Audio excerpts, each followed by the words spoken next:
Bonjour les élèves du seconde. Aujourd'hui, nous allons aborder activité 4 de votre livre scolaire. C'est pour cela, ouvrez votre livre à la page 70. Cette activité parle à propos des voies et centres nerveux, du stimulus à la réponse. Donc, comme vous avez étudié dans la leçon précédente, la moelle épinière est reliée aux différents organes du corps par deux racines, la racine dorsale et la racine ventrale. Donc, un physiologiste appelé François voulait révéler la direction du message nerveux, donc le sens de propagation du message nerveux le long de chaque racine. C'est-à-dire, est-ce que la direction est centrifuge, c'est-à-dire vers la périphérie, vers l'organe effecteur, ou bien la direction du message c'est centripète, c'est-à-dire vers le centre. Et selon bien la direction des messages nerveux, on peut conclure facilement la nature de chaque racine, c'est-à-dire la fonction de la racine dorsale et celle ventrale, si elle est. Quelle racine elle est sensorielle et quelle racine elle est motrice. Donc pour ces raisons, un physiologiste appelé François Magendie a mené 5 expériences qui sont les suivantes. Donc, les 5 expériences réalisées par Magendie sont révélées dans le tableau du document B de votre livre scolaire, mais pour illustrer et bien élucider l'expérience, donc on va les découper en parties. Donc on commence par la première expérience, expérience 1. Que fait Magendie dans cette expérience? Vous voyez donc que dans cette expérience, Magendie a excité la racine ventrale. Voyez-vous, il a fait une excitation par une aiguille, par exemple. Excitation veut dire une stimulation. Donc, quand il a excité la racine ventrale, qu'est-ce qui se passe? Vous voyez ici que la racine ventrale est reliée donc à un muscle et la racine dorsale c'est relié bien sûr à par exemple, à la peau. Donc, excitation de la racine ventrale va produire une contraction du muscle connecté à cette racine. Donc, le muscle ici, donc connecté à la racine ventrale, a effectué une contraction. Et vous voyez, quand il sectionne la racine ventrale, voyez-vous, il y a une section de la racine ventrale. Donc, ceci provoque quoi? La paralysie. Que veut dire la paralysie? C'est-à-dire perte totale du mouvement. Donc, c'est la perte totale du mouvement, c'est-à-dire cette personne est incapable, ou si on travaille bien sûr sur un animal, cet animal est incapable par un mouvement volontaire de faire mouvoir, par exemple, la jambe. Si ce muscle est un muscle de jambe, donc volontairement cette personne dont la racine ventrale de la moelle épinière est sectionnée, donc est incapable de faire donc un mouvement de sa jambe possédant ce muscle. Donc si on va faire une interprétation, on dit quoi? Donc l'excitation de la racine ventrale provoque une contraction du muscle relié à cette racine, c'est-à-dire à la racine ventrale. Ceci montre quoi? Ceci montre que le message nerveux se propage vers le muscle. Donc, ceci montre que le message nerveux se propage vers le muscle. Tandis que la section, quand on sectionne, la section de la racine ventrale provoque une paralysie. Ceci montre quoi? Ceci montre que le message nerveux n'arrive pas au muscle du fait de la section. Donc, quand il décide, cet animal, de faire bouger la jambe, il est incapable de la bouger. Pourquoi? Parce que le message, quand il arrive à la moelle épinière du cerveau, il arrive à la racine ventrale et il trouve la route quoi? Interrompue. C'est pour cela, donc, il souffre de quoi? De paralysie. Donc, il est incapable de faire mouvoir ses jambes. Et par la suite, le message, bien sûr, n'arrive pas aux muscles. Donc, passons à la deuxième expérience. Voyez-vous, excitation de la racine dorsale maintenant. Donc, dans la première expérience, on a excité la racine ventrale et on a vu la contraction du muscle. Et la section de cette racine conduit à une paralysie, à une perte totale de mouvement. Donc, on peut dire que cette racine est responsable de quoi? De mouvement.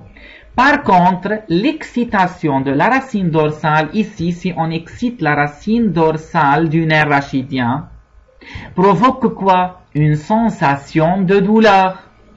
Donc, l'excitation de la racine dorsale provoque une sensation de douleur et bien sûr la contraction de muscles reliés donc à cette racine ventrale, à la racine ventrale.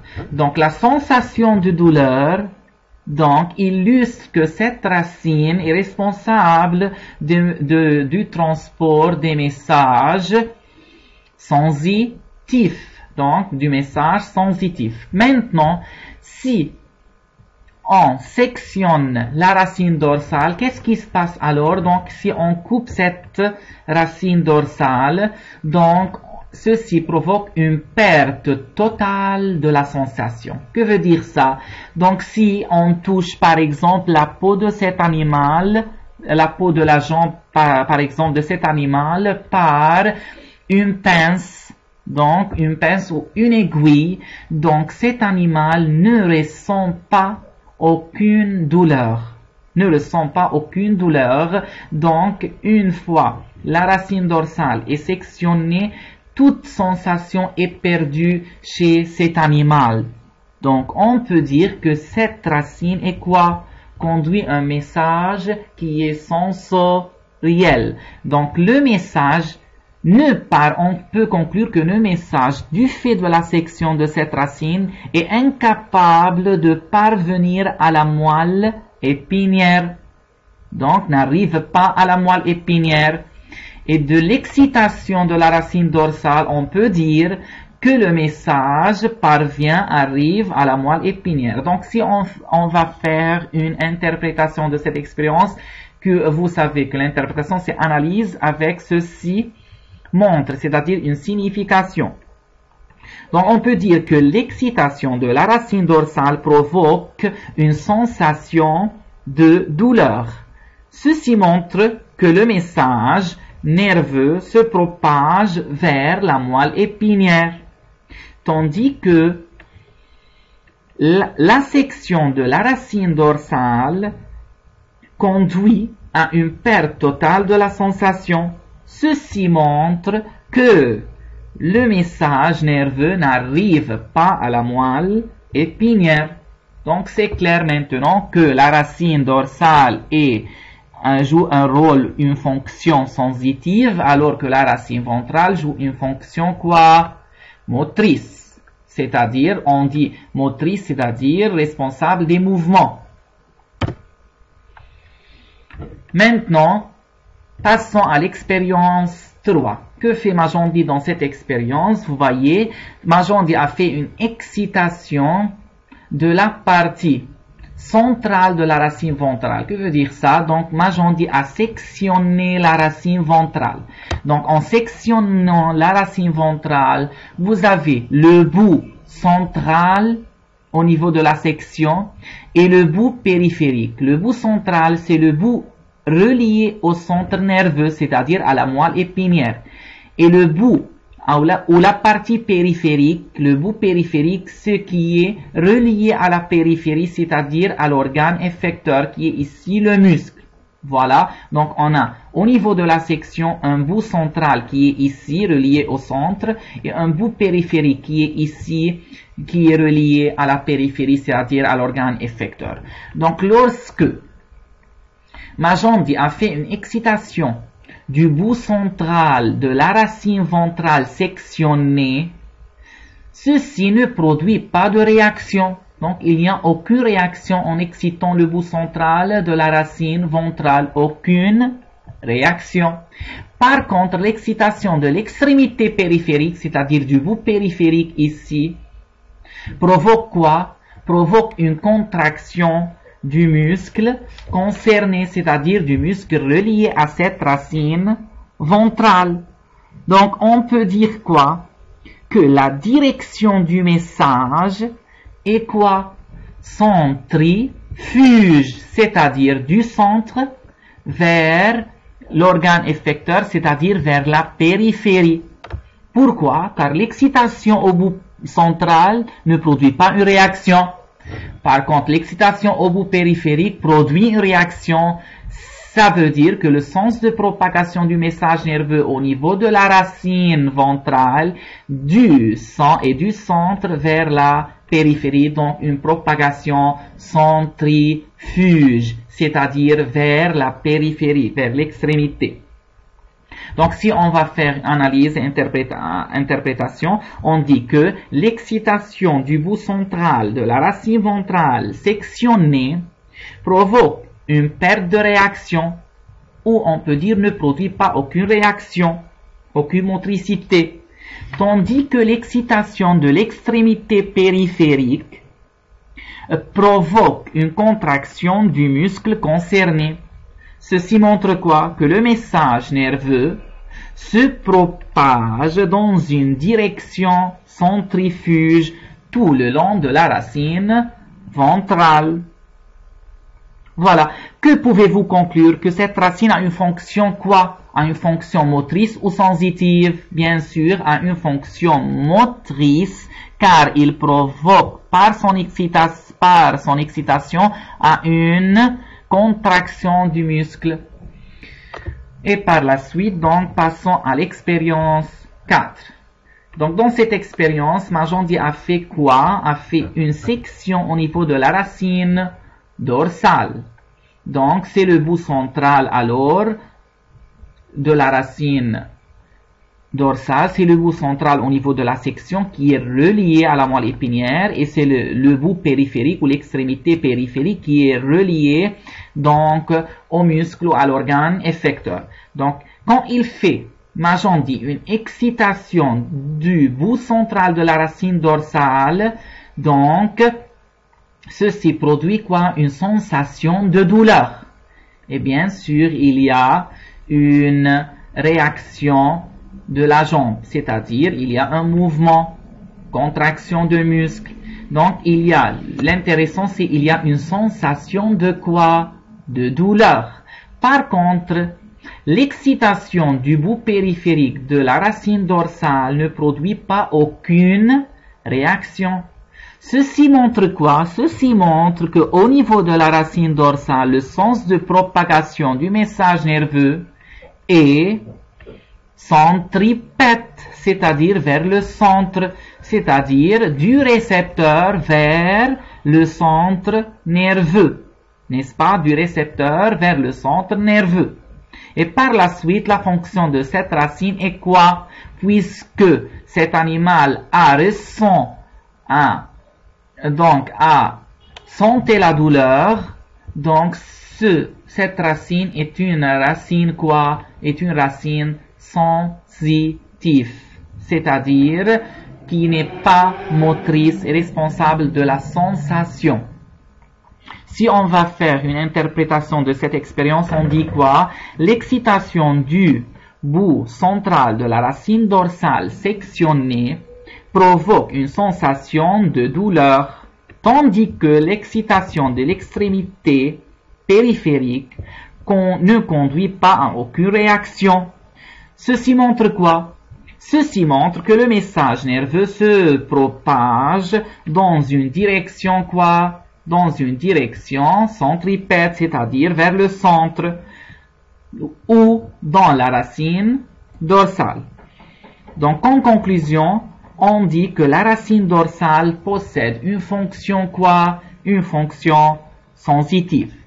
Donc, pour terminer avec la 5e expérience Que fait Magendie dans cette expérience? Voyez-vous que Magendie maintenant a sectionné le nerf rachidien. Donc, il reste intact la racine dorsale et la racine ventrale, mais il sectionne quoi maintenant? Il sectionne le nerf rachidien. Donc, à la section du nerf rachidien, il y a comme résultat perte totale de la sensation et de la motricité. Voyez-vous, cet animal alors ne ressent aucune sensation. Et encore, il souffre de paralysie, c'est-à-dire quoi? De motricité. Si son cerveau commande de faire une réaction, par exemple, de bouger sa jambe, il est incapable de faire mouvoir sa jambe parce qu'il souffre de paralysie. Donc, le muscle relié à la racine ventrale, donc, est incapable de faire un mouvement du fait de la section du nerf rachidien. Donc, ceci montre quoi? Ceci montre, puisqu'il perd sa sensation du fait de la section du nerf rachidien, alors le nerf rachidien a une fonction quoi? Sensitive. Et puisqu'il perd alors encore la motricité, car il souffre de paralysie. Donc, ce nerf a une fonction encore quoi? Motrice. Et voilà. Donc, si on va faire une interprétation de cette expérience, on peut dire que la section du nerf rachidien provoque une perte totale des sensations et une paralysie. Ceci montre que le message nerveux sensoriel et le message nerveux moteur ne se propage pas, n'est-ce pas? Donc, le message sensoriel et le message moteur ne se propagent pas du fait de cette section.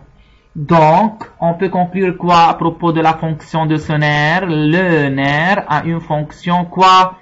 A une fonction mixte, c'est-à-dire une fonction motrice et une fonction sensitive. Donc, et à propos de la propagation du message, le sens ou la direction de propagation du message, on peut conclure que la direction de ce message est en sens unique, c'est-à-dire est unidirectionnelle. Pourquoi? Si on revient à l'expérience 4, par exemple, en stimulant cette partie, le bout central, il y a une sensation, c'est-à-dire le message est transmis vers le centre nerveux. Donc, si on stimule cette région, c'est-à-dire le bout périphérique, il n'y a pas aucune réaction. Ceci montre que le sens de transmission de message ou de propagation du message le long de la racine dorsale est quoi? Est en sens unique, c'est-à-dire est unidirectionnel, c'est-à-dire de la périphérie vers le centre. Alors que si on fait une stimulation du bout central de la racine ventrale ici, il n'y a aucune réaction. Mais au bout périphérique, la stimulation provoque une contraction. Ceci montre que quoi? Que la direction du message est en sens unique, c'est-à-dire dans la racine ventrale, le sens de propagation est du centre vers le muscle, c'est-à-dire vers l'organe effecteur, et par la suite, donc une direction centrifuge. Donc pour terminer, on a ici une figure concernant la moelle épinière et les racines, on va la noter pour fixer les idées. On a ici, c'est la moelle épinière, c'est la substance blanche et c'est la substance grise. Le canal au centre, c'est le canal épendymère. On a ici la corne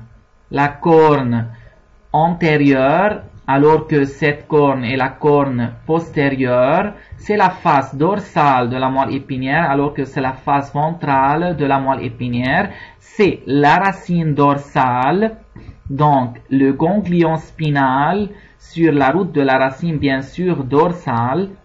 Et c'est la racine ventrale de la moelle épinière, c'est-à-dire la racine ventrale du nerf rachidien.